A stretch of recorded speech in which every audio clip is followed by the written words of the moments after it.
All right. Um, we hit our 5,000 subscriber mark. Super excited about that. Very excited about that. I knew y'all were going to do it. I knew it. I didn't realize it was going to be this quick, but hey, we're going to get to 10,000 a lot quicker than I thought. Big time goal 10,000 by the end of this year. That means double the subscriber base in 1 year. We got to do what we did in 2.5 years in 1 year. But I know we're gonna do it. I know we're gonna do it because I had my doubts about the 5,000 as far as how quickly. Now that y'all just keep proving me wrong as far as how fast this thing can grow. So no doubts anymore. No doubts. The Big Bear says he's in quarantine. Been there, done that. The worst thing about having COVID was no taste. That was rough because you got hungry. You wanted to taste. Whenever you start craving something, you want it really bad. You start eating it, you can't taste it. It tastes like, for me at least, it was a mix of like cardboard, metal, and salt, and that was it. Nothing tasted, actually good. So, yeah, thoughts and prayers out to you, man. Hopefully you get better, and hopefully the taste thing isn't, very long, because that's the worst part. For me, it was. I know you feel overall bad, but for me, that was horrible. All right, anyways, moving forward. Recently, and especially because of the college football season, my live shows have been kind of sporadic, not too consistent. So, been talking with the family, looking at my schedule, and we're gonna go to similar what we were doing, and that's 2 live shows a week, guaranteed. And then, if something pops up or if I feel like I need to do a live show in between, we'll do it that way. But I want to give y'all some days and time to where you can depend on a live show coming on. So the 2 days that I'm thinking of, I want it to be spread out a little bit. I like Mondays because Mondays suck anyways. So maybe it would give y'all something to look forward to on a Monday. This Monday. Oh, wait. Golden Blue Dude goes live tonight. So it's not so bad. So I'm going to do Mondays and then Saturdays. Saturdays works because not too many college football YouTubers are live on Saturday, especially in the off season. There are some out there. But that's the biggest thing whenever you're looking at a live show, as far as when you want to put it. You want to try the best you can to pick a spot to where there's not like a bunch of channels going live at the same time you are. So Saturday's a good time. So I have the days locked out, Mondays and Saturdays. So I'm thinking, whenever I had a poll on the community page, and nobody likes anything past 10 o'clock. Like, that's the absolute latest. And 6 o'clock's kind of early. So I'm going back and forth between 7 p.m. and 8 p.m. So we'll figure that out. But for sure, Mondays and Saturdays. So we're going to start your week off with a live show, and we'll wrap your week up with a live show with a day break in between. I know that's kind of close together, but, Mondays seem right because Mondays suck, and Saturdays because of the competition. So there you go, Mondays and Saturdays. And then, of course, in between, something happens or I feel like I need to go live, that's going to happen as well. But those are your days you can depend on Golden Blue Dude going live. I'm seeing a lot of people saying 8 p.m. So we might start at 8, and then if people can't make it, we'll bump it back to 7. So we'll start at 8 and go from there. Mondays, Saturdays, 8 p.m. So, and one of the things that I really want to work on is my Patreon page. And I've told you the ideas, and we're going to start working on that this week. So for the Patreon page, I've put out interview videos for my channel. So what I'm going to do is I'm going to have part of the interviews for the channel, and then the full interview for my Patreons. So we're going to have that. The contest, we'll still have contests for the Patreon page, and we'll still have exclusive videos like live hangouts, stuff like that, where It's only me and the Patreons, either talking, sharing video ideas, whatever. So a bunch of things we're trying to get together for the Patreon page because we're trying to grow that as well. Yeah, I had COVID back, man, right after Thanksgiving. We had went to Disney, and the day before we left, I started feeling bad, and then we left on Saturday, and what was supposed to be a 9-hour trip turned into like 16 hours because my wife, she got sick too. So we were both super sick, and we had to stop, and it was horrible. So, yeah, dude, chill, rest, don't push it because you don't want it to have to take longer to get out of your system. Joey always active with the polls. First poll, line on the Natty game is Georgia by 3. I think that's came down to 2.5 unless it went back up. So the poll question is, take Georgia and the points, take Bama. Well, you wouldn't really take the points because they're the underdog. But anyways, take Bama either way, or take Georgia straight up. So, okay, let me explain that a little bit better. If you take Georgia and the points, you're saying Georgia is going to win by more than 3. Take Bama in the points and take Bama straight up, kind of the same thing because they are considered the underdog. Taking Georgia straight up will say you're taking Georgia, but they're not going to win by 3. How about that? I'll label it like that. Take Georgia and the points, you're saying that Georgia will win by more than 3 points. The next two options are the same. You're just saying Alabama's going to win. Or take Georgia straight up. That's going to say Georgia, but less than 3 points. That's the best way I can explain it. I would, that's a tricky line right there. And I got thinking, so the way Vegas put that out, it's almost like they want people to pick Alabama. And I've been saying that, Vegas, they make money. They make money. They might lose some games here and there and lose some money, but overall they make money. So that tells me now I'm even more confident that Georgia's going to win this game because people aren't going to take Georgia and lay the points. They might take Georgia to win, but they're going to say, it's going to be a close game. Georgia by last second field goal, 1 point, 2 points, whatever. 3's pushing it. So I'm thinking that Vegas is agreeing with me. And I know that doesn't really make sense. Well, Golden Blue Dude, they're saying Georgia's the favorite. Yeah, but they put out lines in favor of themselves. They want to make money. So they are hoping that people will take Alabama because they're giving that 3-point buffer. So, yeah, I'm even more confident. Here's the way I feel about the national championship. Okay. And some of this stuff I've already said. Georgia during the regular season dominated everybody, including 4 common opponents with Alabama. So Georgia wasn't tested in the regular season. Well, they were. And they stomped 4 teams that Alabama barely survived. Florida, Tennessee, Arkansas, and Auburn. Okay? And then the SEC championship happens. And Georgia gets up by 10, but then Alabama scores 4 straight possessions. Georgia's defensive line doesn't get any penetration. I did a video earlier, I think it was this week, at how out of place Georgia's defense was. Something was completely off, and it was with Georgia's defense. Their offense did pretty much what they usually do. But that Georgia defense was off. Something was off. It didn't make sense. Defensive players out of place. The defensive line getting no push. They had one-on-one matchups with Alabama's offensive line that had struggled up to that point in the season. They had issues with Auburn's defensive line.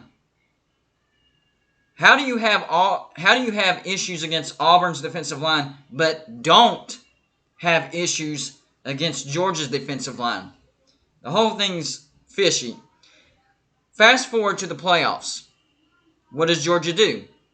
They do what they've done the entire year. They humiliate their opponent. And Michigan is a good team, a really good team. They stomped Ohio State. In fact, their only loss was a home cooking game against Michigan State.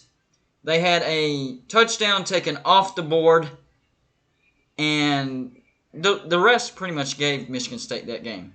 So they had one loss, but it was under protest, I'll say. So Michigan, really, really good team.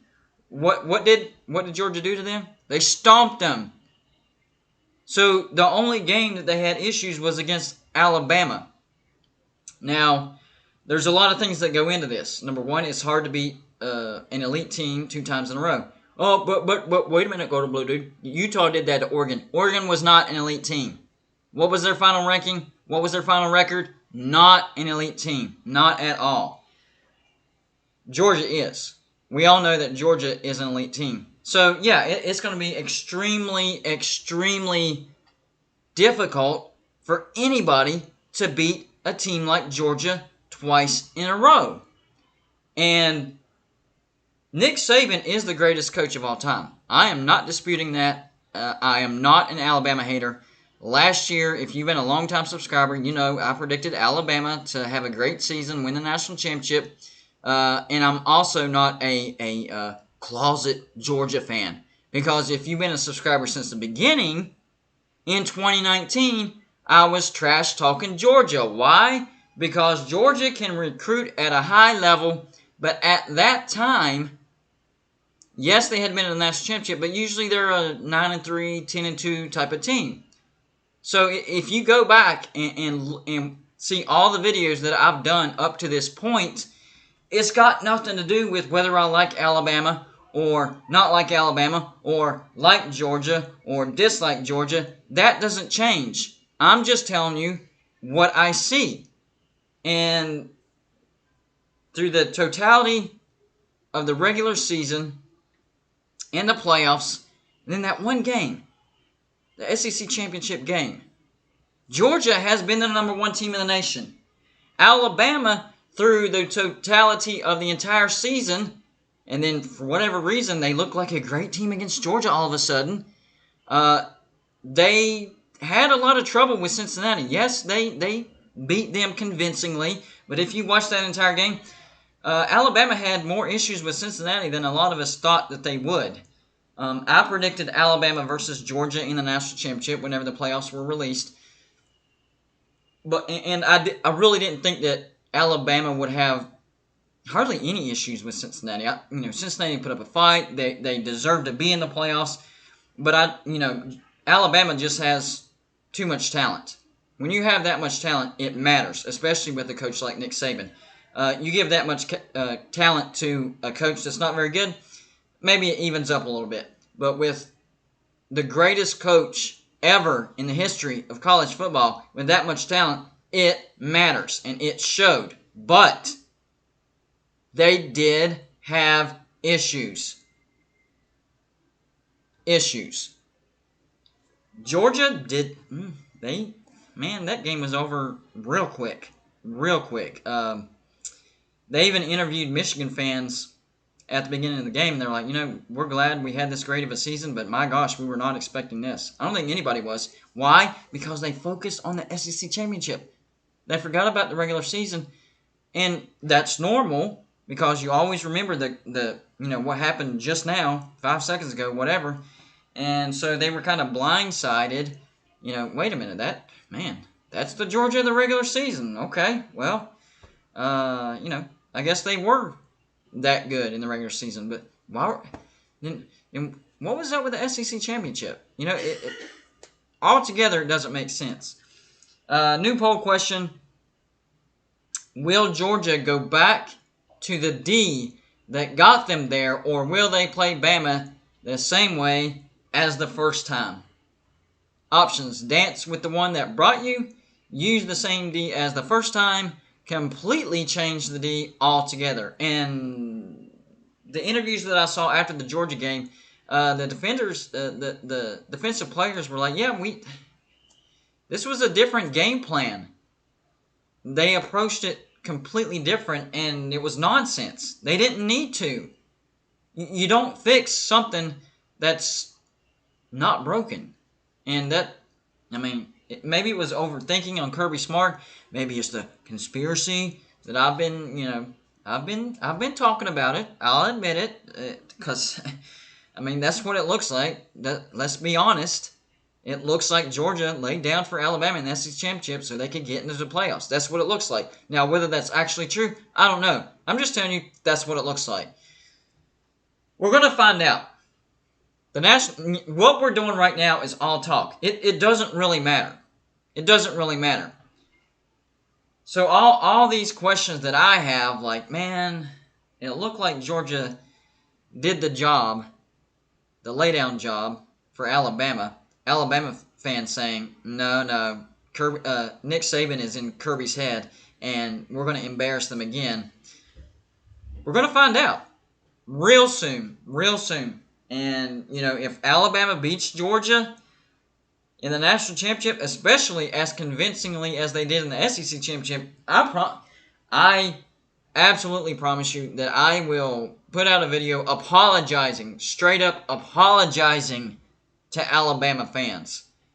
I will, because that would 100% prove that I was wrong. If Alabama destroys Georgia, I'm wrong. There's no way around it. Completely wrong. So I will definitely put out videos, and I will issue an apology to Alabama fans.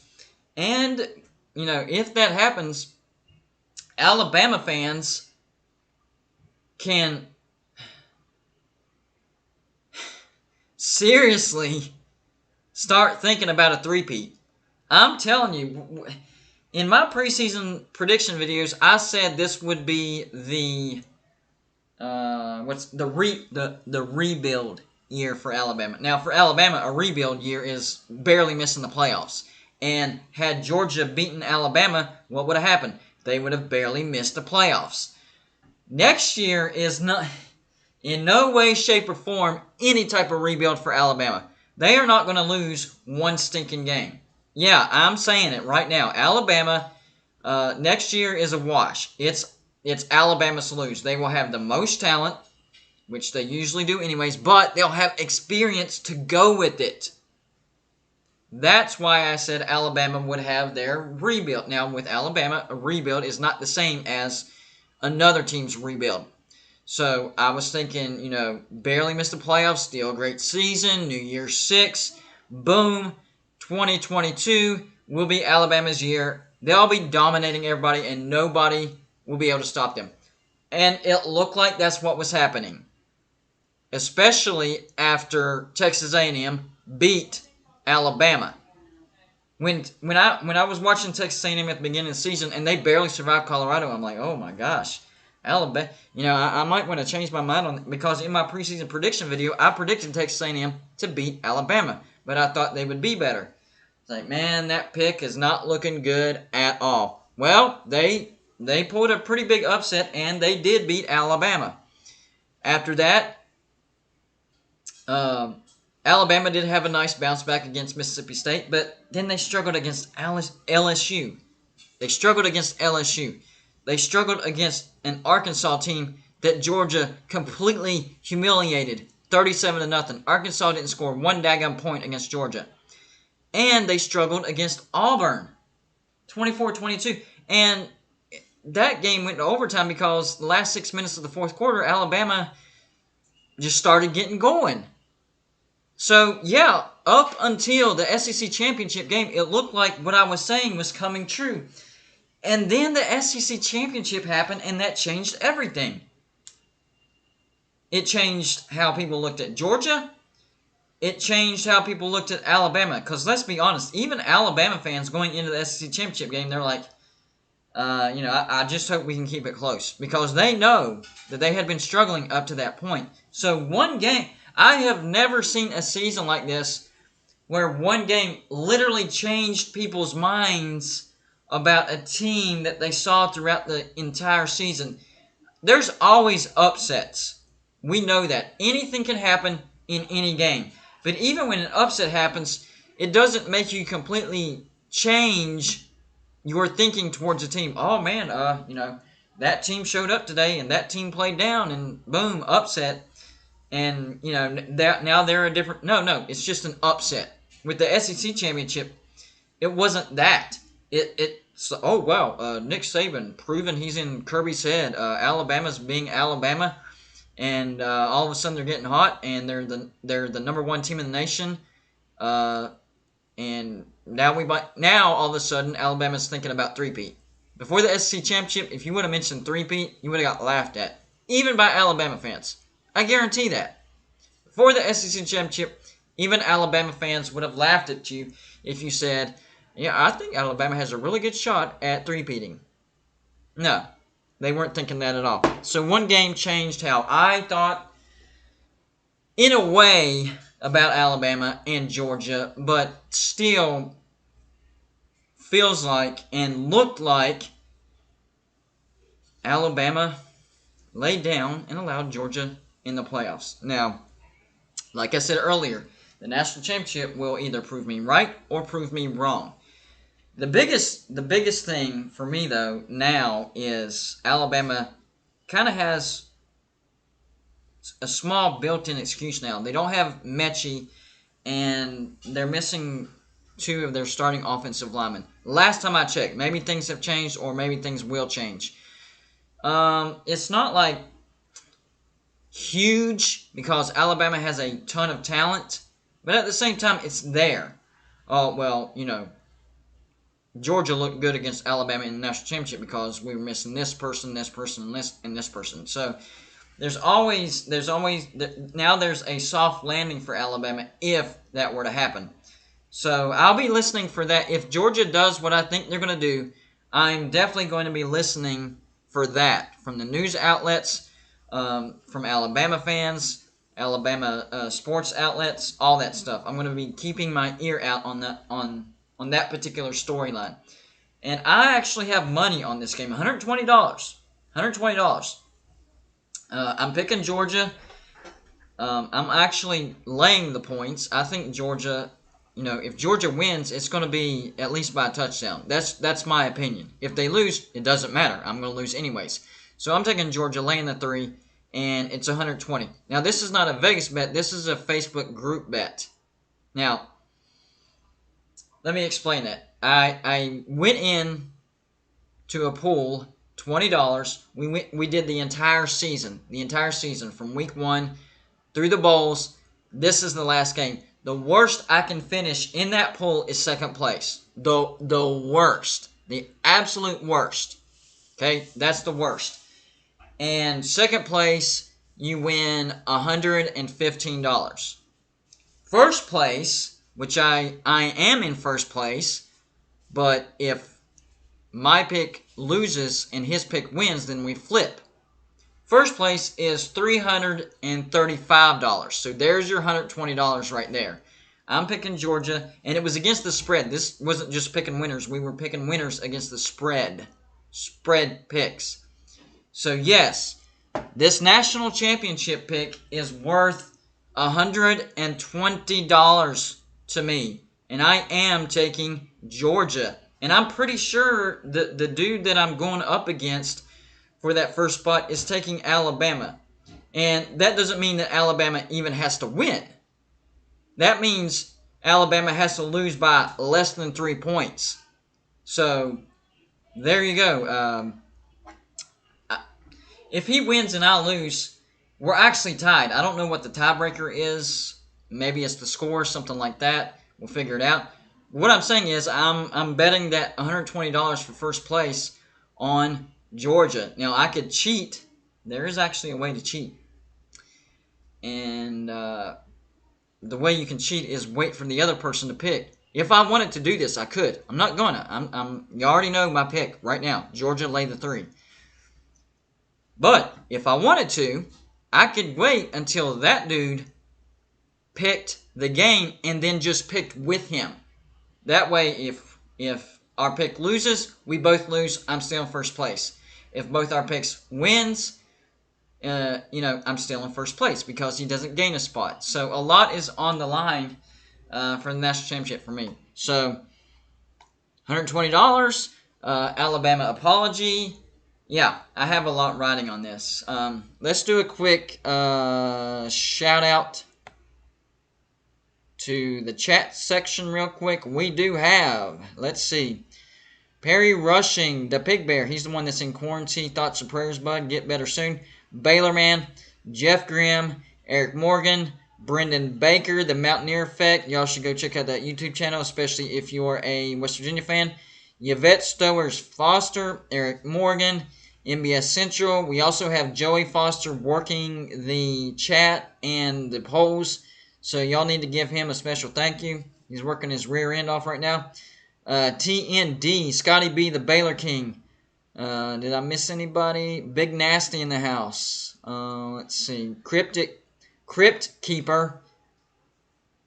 No, Lewis Papp, big supporter. Appreciate you stopping by. Let's see. The Real Grim Reaper. I like that name. That's hilarious. He's in the house. And Dina Marty? Am I reading that? Hold on. Marsley. Dina Marsley. That might actually be spam.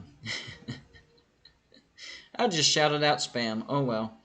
The Real Big Lee. I think I got everybody. If I missed anybody, y'all let me know in the chat section. Jeff Webster in the house, of course. I know he's going to be here. MSU Detroit fan. He's already making a Final Four prediction. He's saying Michigan State makes the Final Four. As far as basketball goes, my team won again, but once again gave me a heart attack.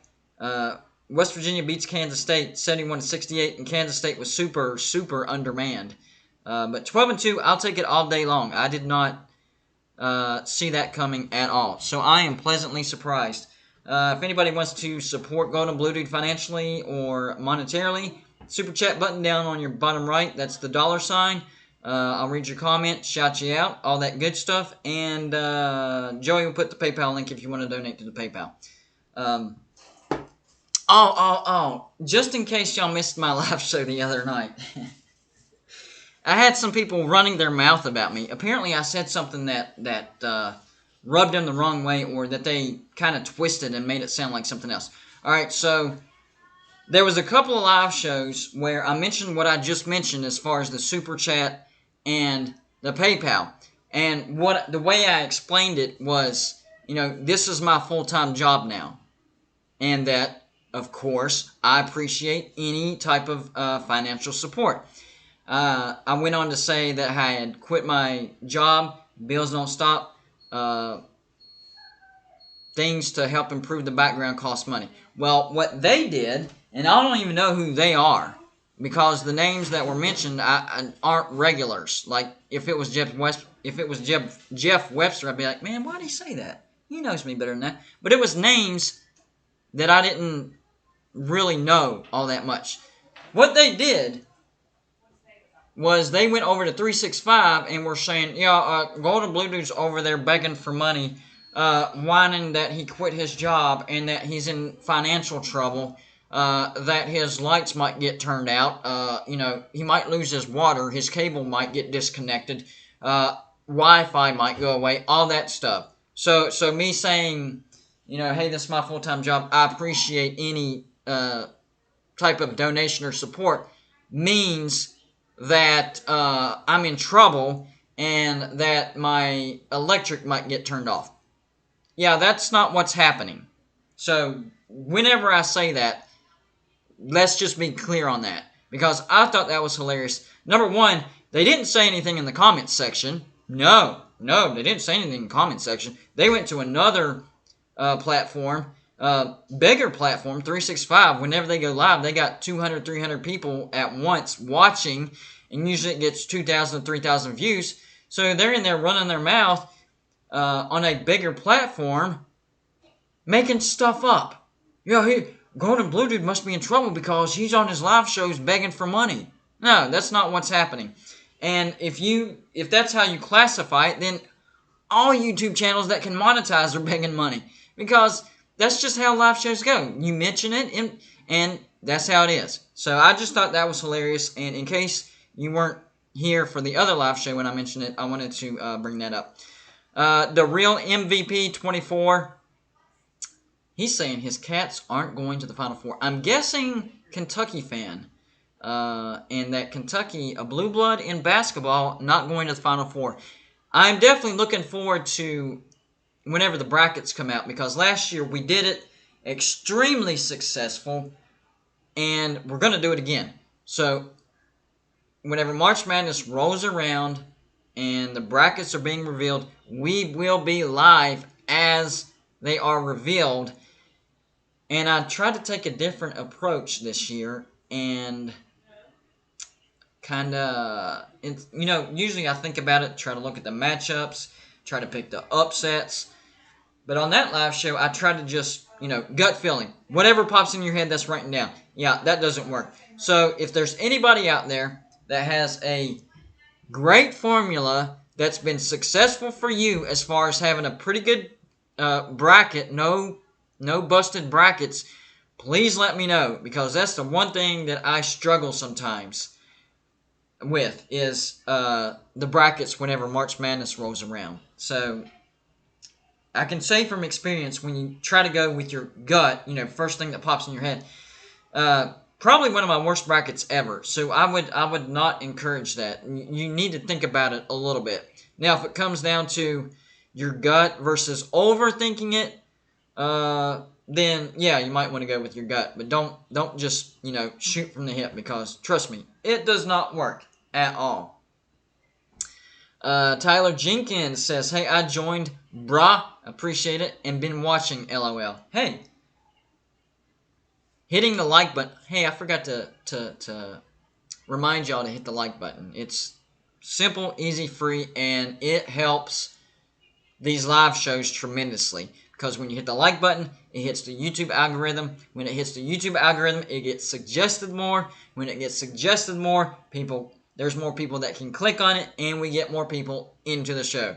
So that's an easy, simple, free way to support Golden Blue Dude, and I would greatly appreciate it. And y'all are always good at it. Always good at it. That's not what I'm saying. I'm just reminding you if you forgot to hit the like button. So please, please, please help this live show get suggested more and hit the like button. New poll by Joey. Live shows every Monday and Saturday night. What time would you prefer? Choices: 7 p.m. both nights, 8 p.m. both nights, or 7 p.m. on Monday, 8 p.m. on Saturday, and then the last choice, 8 p.m. on Monday and 7 p.m. on Saturday. So yeah, we actually want to get your thoughts. We're trying to be as... you can't please everybody, that's a proven fact, but we try to be as accommodating as possible when it comes to viewers, because you want to, give them as much content as possible. Tyler also says, "I'm surprised Talkers Pit ain't shown up." I'm actually really surprised at that. He's usually here by now, unless he's not just chatted, because Joey says he is here. I did not see him, because I would have shouted him out. Let me see. Where are you at? Where are you at, Top? Where are you at? Where are you at, man? Where are you at? I don't see you. Trust me, I would have shouted you out if I could have. Or if I would have saw you. But I didn't. I'm sure he'll pop up again. I'm trying to get... Hold on, guys. Sorry about the shaking. I have the laptop on the lift because I wanted to stand up. Alright. Shane M 1980, thank you for the $10 super chat. He says, "Don't worry about haters, just do your thing." Yes, a lot of... I'm glad you brought that up. I am very, very glad you brought that up. So, a lot of people thinking about making a YouTube channel. Number one, what do I need to get started? Well, to start a YouTube channel, you just need your phone. But, fair warning. Fair warning. No matter what you do, especially in my field, sports, but pretty much anything, whatever you love, that's what you do your YouTube channel about. There's going to be haters. Don't let them get to you. If that's what's keeping you from doing your YouTube channel, you got to thicken your skin and don't worry about it. Are they your friends? Do you know them? Are they your family? No, don't worry about it. Okay? People are going to be insane. Insane, I promise you. I've seen, some really good trolls, to be honest with you. There's some pretty good trolls out there, but there's also some stupid trolls, mean trolls, persistent trolls, Yeah. Let's talk shit about Pitt. Well, sure, always. Where is he? I thought you said he was here. Where are you, Talk is Pitt? They said you were in the chat, but I couldn't find you. Where are you at? Oh, I'm very interested in these results, and it looks like it's lopsided, so we might go with this. Live shows every Monday and Saturday night. What time would you prefer? Overwhelmingly, 7 p.m. both nights. I like it, and it was pretty big margins, 68%. The next highest was 8 p.m. both nights, 27%, and then 8 p.m. Monday, 7 p.m. Saturday, just 4%, 0% for the last. So there you go. Problem solved. Live shows Monday and Saturday at 7 p.m. Very happy about that. I'm still waiting on Talk is Pit. Like, Joey said he was in the chat. I didn't see him, or I would have shouted him out. Maybe I missed it. I don't know. Talk is Pit. If you're in the chat, let us know you're okay, man.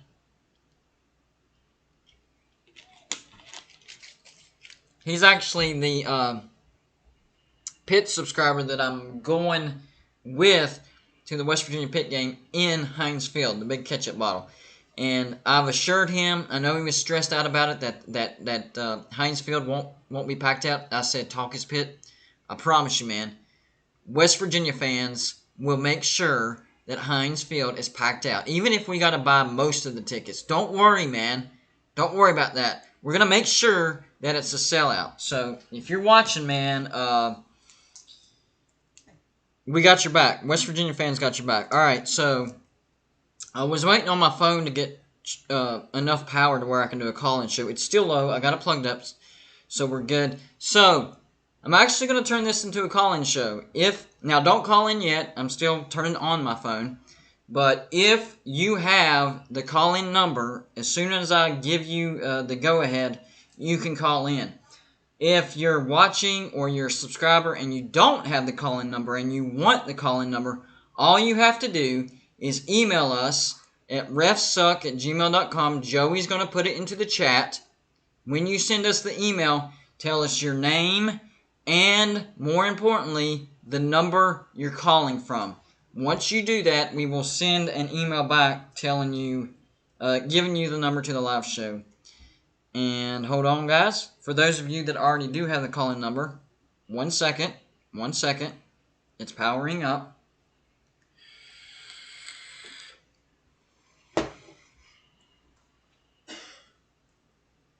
Of course, when I'm waiting on it, it takes forever. Come on, you stupid phone. But that's another thing that, for tax time, I'm going to invest into a soundboard. I'm very much like... Okay, we're good, guys. If you want to call in, feel free to. Well, hold on. I hate this phone. I hate it.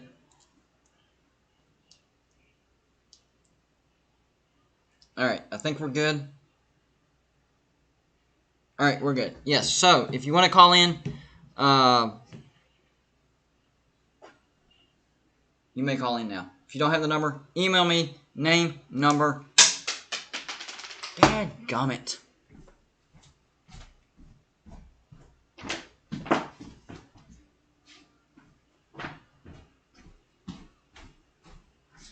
Yeah, so if you don't have the number and you want the number, just email and we'll send you the number. This isn't going to be one of the longer call-in shows. I got to help straighten up the house. We had some company, so I don't want to make my wife do it all. But I wanted to get a few calls in whenever I can. Did I miss a call already? Yeah, so whoever called in, sorry I missed your call. I went to go get something. And it looks like it was... Not sure. No, that was the other night. Never mind. All right, so if you want to call in, go ahead.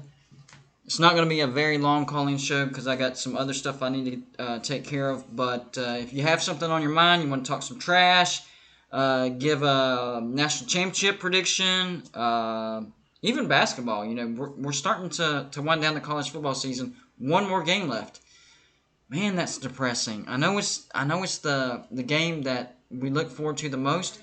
But when it actually gets here, after that, no more college football till August, guys. I mean, there's months and months. Now, I ain't going anywhere. I'll still have videos out every single day. Don't you worry about that. I have content all day, every day. If I run out of content, I'll start doing prank videos or something. I don't care. I'll keep it going. Also, I have an idea for a secondary YouTube channel. Once this one is like way up there, I have big goals for this channel, guys. I'm talking like 100,000 subscribers. Maybe when it gets to, I don't know, 50,000, I'm gonna try to branch off and do this other YouTube channel. It's gonna sound a little weird, but hear me out. So, all my life, we've all watched TV, right? And the one thing you can count on is, oh, this is Jeff Grimm. I gotta take this. Okay, there we go. You're on, bud. How you doing? Hey, roll tide. Roll tide, man. I hear you. You think it's gonna happen? My call is everybody's doing shows now talking about the playoff expansion. Yep. And I get tired of listening to, like, I like 365. Yep. But they're all saying, well, you got to expand the playoffs because it'll get you new winners.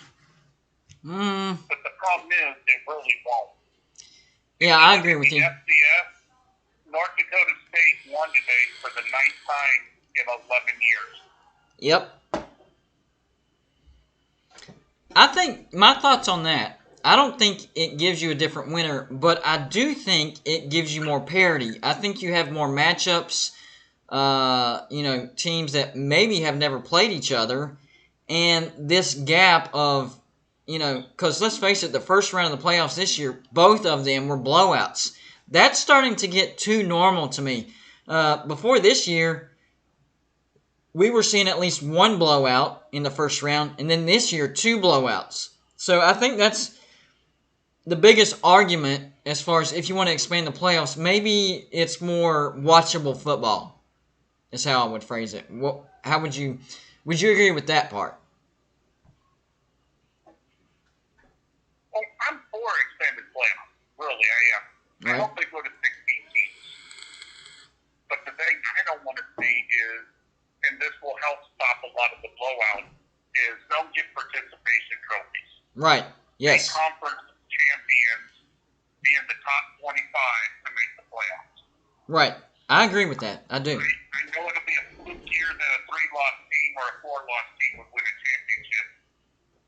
But we're not, don't get participation trophies. Make it the 16 best teams and, as many conference champions as you can get is great. They all, I think, deserve a chance, but let's make them great teams and not just water it down. Yeah, and I'm hearing that Kevin Warren, the Big Ten commissioner, will not back off of that. And so I say kudos to him because I agree with him and I agree with you. I know the biggest pushback is, well, that means that every once in a while there'll be a 3 or 4 loss conference. Okay. They still won their conference and it's still Power 5. It's not going to happen every year. It's going to be an anomaly. And when it does happen, it's just one of those crazy years. Just get over it. That doesn't really mean anything because you're still getting 4 other Power 5 conference champions that are going to be, either undefeated or 1 loss. Maybe 2 losses. Because, if you stop and think, if Alabama would have lost to Auburn, let's say. Yeah. We would have been a 2-loss team, and then we beat Georgia. Yep. And if it's an 8-team playoff, and you're guaranteeing the top, the 5 conference winners, now you're going to let a 10-2 or maybe 11-2 Bama team in, and then Georgia, who would only have lost 1 game all year, would need to be picked, and that ain't fair.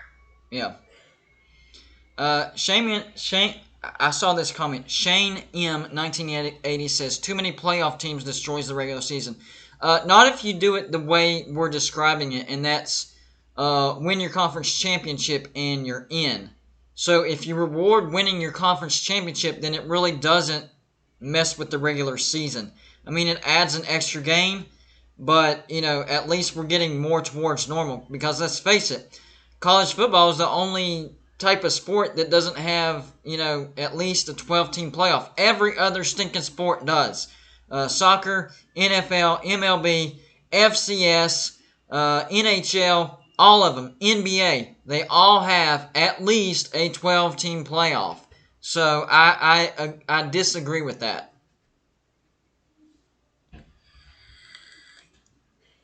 All right. Well, I will let you go so you can get some other callers. I just wanted to call and talk a little bit about the playoff expansion, and I wanted to congratulate anybody who's a North Dakota State fan, being that they blew out Montana State today to win number 9. Yep, they are dominating that level of college football. That is for sure. Hey, man, I appreciate you calling in. Try to call in more, all right? All right. All right, man. Have a good one. Yeah, I agreed with him for the most part. And I get what Shane is saying about the regular season. What I'm saying is, if you do it the right way, then it really wouldn't mess with the regular season. Now, if you just say, the top 8 teams get in or the top 12 teams get in, as far as rankings go, then yes, I would agree with that.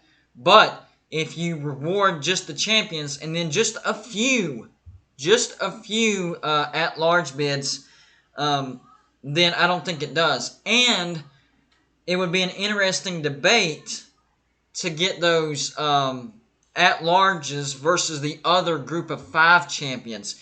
Let's say you have an undefeated UTSA or an undefeated, Fresno State or an undefeated San Diego State. They would have a shot to get in versus, let's say, a number 11 ranked with 2 losses, Oklahoma State. Oklahoma State would probably get in still, but it would still be a good talk. It would be like March Madness whenever you look at resumes. So, Power 5 conference champions automatically get in. And then I would add to that maybe the top-ranked group of 5 champion. The highest-ranked group of 5 champion gets into the playoffs. Guaranteed. So that would give them more to play for. Not only do you want to win your championship, but you want to schedule better. You want to beat people by a wider margin. All that stuff comes into play, and it would make Group of 5 football even more exciting as well. Because with Cincinnati going to the Big 12, Houston going to the Big 12, UCF going to the Big 12, BYU going to the Big 12. With those teams going to the Big 12, I can't think of a team that has a shot to make it to the playoffs. Memphis? No, they've been down a lot. I mean, if they got on a hot streak, I don't know. Because the best brands in the group of 5 that had a shot to make the playoffs and did, in Cincinnati's case, are joining a Power 5 in the near future. So, it would give them more incentive. It would give them more to play for. It would actually give them a chance. Win your conference championship and be the highest ranked. So, there you go. Eddie Rose says, hey, Golden Blue Dude, I have a question. Do you think Eli Drinkwitz and Neil Brown are similar or the same? They are recruiting the best recruiting classes our teams have ever seen. I think they're similar, yes, but Eric Drinkwitz has way more experience. That dude, he's built up his reputation. So even though Iowa's not like this super dominating team, their cycles and experience come together and they have great seasons and they're never terrible. They have down years just like everybody else, but they're never terrible.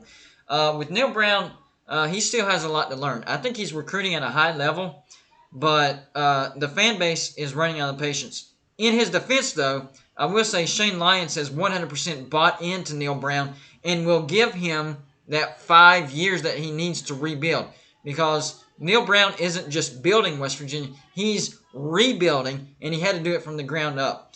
So we get our first full recruiting class through Neil Brown. One of, if not the greatest recruiting class we've had. Definitely one of the best we've had in like 20 years. So, yeah, I think he's doing what he needs to do to lay the foundation. A lot of West Virginia fans are worried about the transfer portal. Well, we're also getting Lynn J. Dixon, the All-American from Delaware State, so we're actually gaining some too.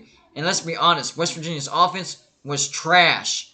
So the players from that trash offense going into the transfer portal, is it really a bad thing?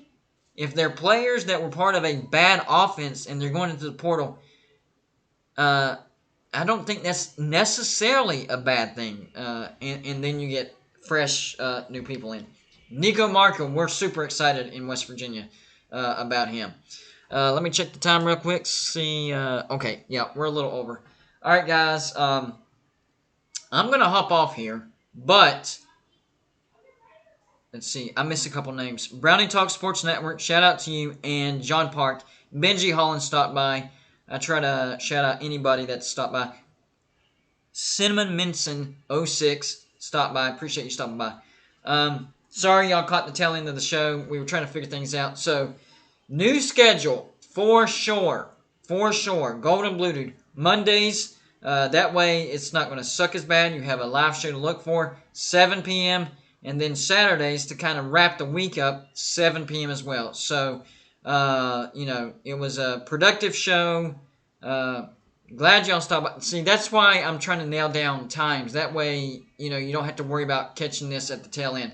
I want to be more consistent. And I was consistent there for a while, but then college football, COVID, all that stuff. Let's get back on track. That way, y'all don't have to miss any live shows. So, mark it down. Mondays and Saturdays, 7 p.m.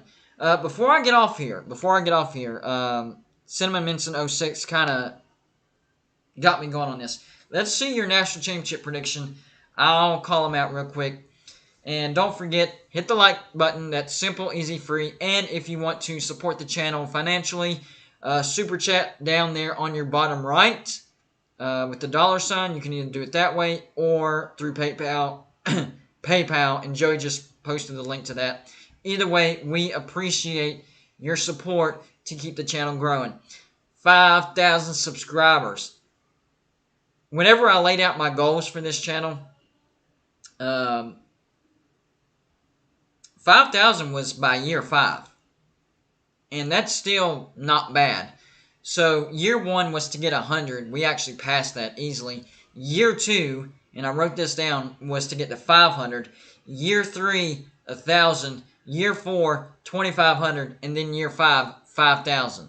So we hit my 5-year goal in 2.5 years. Very happy about that, and you guys deserve all the credit. I know that y'all are telling other people about Golden Blue Dude. All right, score predictions. Hold on, I missed Cinnamon Minson's. I should have called it out when I saw it. Cinnamon. There we go. Cinnamon. Alabama 34, Georgia 17. Jeff Grimm, of course, Alabama 41, Georgia 27. Neo says a closer one, 35, Alabama, Georgia 31. Perry Rushing, Alabama 38, Georgia 27. And the first Georgia winning the national championship prediction, and that's Scotty B, the Baylor King. Georgia beats Alabama 34-27. Jeff Black says 38-35 Alabama. Joey says Georgia 28-14. John Park says Georgia 27, Alabama 20. We're getting more Georgia predictions here. Browning Talk Sports Network says, let's see. Oh, he's going against Saban and saying Georgia 35-17. The Pig Bear 27-10 in favor of Alabama. So most people are picking Alabama, but there's a few in there picking Georgia. I'm picking Georgia. I have $120 on the line for that one. But it is nice to know that I'm at least winning 115. That's cool. It doesn't go down to 0, but 335, that would be a nice chunk of change. All right, I'm going to wrap it up, guys. There's your score predictions. Next up, National Championship. So this coming week, I'll either be putting out the I Told You So videos that the SEC Championship was a fluke, or I'll be making apology videos saying I was wrong. Alabama turned out to be the real deal, and they got super hot at the end of the season. 2 more score predictions. Gamecock Chuck, 31-20, Alabama. James Thompson, Alabama wins 35-17. When is the call-in? Well, I had a short call-in a little bit ago, but Mondays, I will make all live shows as far as the Mondays and Saturdays call-ins. So keep that in mind. Whenever we're having a live show in the future on the Mondays and the Saturdays, 7 p.m. Mondays, Saturdays, 7 p.m. call-in show. Okay? It will be a call-in show. Where is Caleb Williams going? That is a good question. I'm hearing a lot about USC. Georgia offered him. It's going to be to the highest bidder. Possibly Notre Dame. I don't know. Crypt Keeper says Alabama 6, Georgia 3. Oh my gosh. I would hate that. Anyways, I want to get off here, guys. I got to help my wife straighten up the house a little bit. We had a lot of company. Hope you enjoyed the show. Appreciate you stopping by. Yep, North Carolina as well. I heard that. Y'all have a great weekend. National Championship coming up soon, and either I Told You So's or apology videos coming up next week. I'm out of here.